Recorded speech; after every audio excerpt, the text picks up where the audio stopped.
இன்றைக்கி ஒரு சமையல் விலாக் தான் வரப்போகுது. அது என்னென்னு வீடியோ பார்த்து தெரிஞ்சுக்கோங்க. ஃபஸ்ட்டு வாங்க வீடியோக்குள்ளே போகலாம். அதுக்கு முன்னாடி குக்கரை அடுப்பில் வச்சுட்டு தேவையான அளவு எண்ணெய் ஊற்றிட்டு, நெக்ஸ்ட் சோம்பு, பிரிஞ்சி இலை, அதுக்கப்புறம் அந்த கல்பாசி அதை போட்டு நல்லா ஃப்ரை பண்ணிவிட்டு, பொரிஞ்சு வந்த உடனே பெரிய வெங்காயம் அதையும் கட் பண்ணி போட்டு நல்லா வெங்காயம் வதங்கினதுக்கப்புறம் இதில் உப்பு போட்டிருந்தேன். உப்பு போட கிளிப்பே நான் எடுக்க மறந்துட்டேன். நெக்ஸ்ட் 2 மீடியம் சைஸ் தக்காளி அதையும் போட்டு நல்லா வதக்கி விட்டுக்கலாம். அதுக்கப்புறம் ஒரு பேஸ்ட்டை அரைச்சி எடுத்து வச்சுருக்கேன். அதில் என்னென்ன போட்டிருக்கிறேன்னா புதினா, இஞ்சி, பூண்டு, கொத்தமல்லி தழை, நெக்ஸ்ட்டு 3 ஏலக்காய், அதுக்கப்புறம் கொஞ்சோண்டு பட்டை, அதை போட்டு நல்லா அரைச்சி பேஸ்ட் மாதிரி எடுத்து வச்சுருக்கேன் தண்ணி ஊற்றி.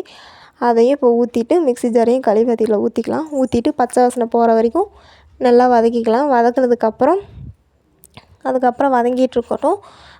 அதுக்கப்புறம் இப்போ உங்களுக்கே தெரிஞ்சிருக்கும், நான் மஷ்ரூம் பிரியாணி தான் பண்ண போகிறேன். நம்ம என்ன தான் பிரியாணின்னு நினச்சிட்டு அது பண்ணாலுமே நான் எப்படி தான் பண்ணாலுமே எனக்கு ஃபஸ்ட்டு ஸ்டார்டிங்கெல்லாம் நல்லா தான் வருது, எண்டிங் தான் ஃபுல்லாக சொதப்பி விட்டுறது. இன்றைக்கி அதே மாதிரி தான் நடந்துச்சு. என்னென்னு லாஸ்ட் வரைக்கும் பாருங்கள். அதுக்கப்புறம் மஷ்ரூம் கட் பண்ணி கழுவிட்டு தோலெல்லாம் எடுத்துட்டு கட் பண்ணி அதில் போட்டு நல்லா ஃப்ரை பண்ணியாச்சு. அதுலேயும் கொஞ்சம் உப்பு போட்டேன். நெக்ஸ்ட்டு நல்லா ஃப்ரை ஆனதுக்கப்புறம் தேவையான அளவு கொஞ்சமாக தயிர் ஊற்றிக்கலாம். தயிர் ஊற்றிட்டு அதையும் நல்லா வதக்கி விட்டுக்கலாம். சில பேரை நம்பலாமா நம்பக்கூடாதுன்னு தெரியல. நம்மகிட்ட நல்லா தான் பேசிகிட்டு இருக்கிறாங்க, நல்லா வாழைப்பழம் மாதிரி பேசுகிறானுங்க. நான் நினச்சிட்டு இருந்தேன் நம்மளையும் மதித்து ஒரு ஆளாக மதித்து நம்மகிட்ட பேசுகிறாங்களே அப்படின்னு நினச்சிட்டு இருந்தேன். திடீர்னு பார்த்தா தான் தெரியுது, அந்த நேரத்தில் அவங்களுக்கு ஒரு ஆள் தேவைப்படுது. அப்போ நம்மளை யூஸ் பண்ணிக்கிறாங்க. ஒரு டைம் பாஸ்க்காக நம்மளை நம்மகிட்ட பேசிவிட்டு டைம் முடிஞ்சோடனே ஓகே பாய் பாய் அப்படின்ட்டு போயிடுறாங்க. நம்மக்கிட்ட நல்லா பேசுகிறாங்கன்னு சொல்லிட்டு நம்ம எல்லாத்தையுமே ஷேர் பண்ணிகிட்டு இருக்கக்கூடாது. நம்மளால ரீசன் கூட கேட்க முடியாது. ரீசன் கேட்டோன்னா அது கரெக்டாக ஒரு காரணத்தை ரெடி பண்ணி வச்சுருப்பாங்க. அப்போ கூட தப்பு ஏதோ நம்ம செஞ்ச மாதிரி நம்ம மூஞ்சியில் அடித்த மாதிரியே நம்மகிட்ட பேசுவாங்க. சரி அவங்க இப்படி இருக்காங்களே நம்மளும் கொஞ்சம் விலகி இருப்போம்னு நினைப்போம். அதுக்கும் நம்மளை விட மாட்டாங்க, மறுபடியும் பேசிகிட்டு இருப்பாங்க. சரி ஏதோ ரியலைஸ் பண்ணிவிட்டு மறுபடியும் பேசுகிறாங்கன்னு நினைப்போம். ஆனால் இருந்தாலுமே அவங்க மனசுக்குள்ளே ஒன்று வச்சுட்டு தான் நம்மகிட்ட மறுபடியும் அப்போ அவங்க மனசில் எதுவுமே இல்லாத மாதிரி நம்மகிட்ட காட்டிக்குவாங்க. ஒரு சில பேர் அப்படி தான் இருப்பாங்க போல். இல்லை என்கிட்ட பேசுகிறவங்களா இருக்கிறாங்களா, இல்லை நான் அந்த மாதிரி மைண்ட் செட்டில் இருக்கிறேன்னா, அப்படி இல்லாட்டி என்கிட்ட மட்டும்தான் அப்படி நடந்துக்கிறாங்களான்னு எனக்கு தெரியல. இல்லை எல்லார்ட்டையுமே அப்படி தான் இருப்பாங்களான்னு எனக்கு தெரியல.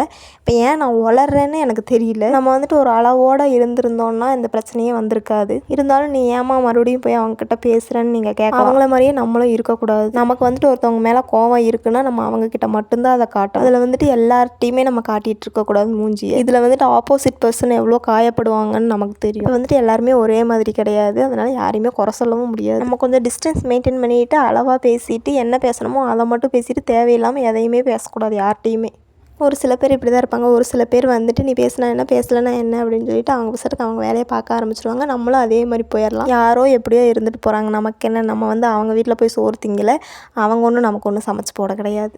இப்போ என்னென்ன போட்டேன், அந்த பேஸ்ட்டு போட்டதுக்கப்புறம் நல்லா வதங்கினதுக்கப்புறம் தயிர் ஊற்றினேன். தயிர் ஊற்றிட்டு அதையே கொஞ்சம் நேரம் வதக்கி விட்டுட்டு நெக்ஸ்ட்டு பிரியாணி மசாலா போட்டு அதையே கொஞ்சம் நேரம் வதக்கி விட்டுட்டு லாஸ்ட்டாக 2 பச்சை மிளகா போட்டேன். ஏன் முன்னாடியே போடலை அப்படின்னா, முன்னாடி போட்டால் பச்சை மிளகா இருக்கிறதே தெரியாது, அதனால லாஸ்ட்டாக போட்டேன். நெக்ஸ்ட் அதையும் நல்லா வதக்கி விட்டுட்டு அதுக்கப்புறம் தேவையான அளவு தண்ணி ஊற்றிட்டு தண்ணி கொதி வந்தோடனே அரிசி கழுவி ஊற வச்சு அலசி வச்சுருந்தேன். அதையும் எடுத்து போட்டாச்சு. போட்டதுக்கு அப்புறம் தண்ணி சுண்ட ஆரம்பிச்சிச்சு. தம் போடுறதுக்கு முன்னாடி நெய் ஊற்றினேன். நெய் ஊற்றிட்டு தம்மும் போட்டாச்சு.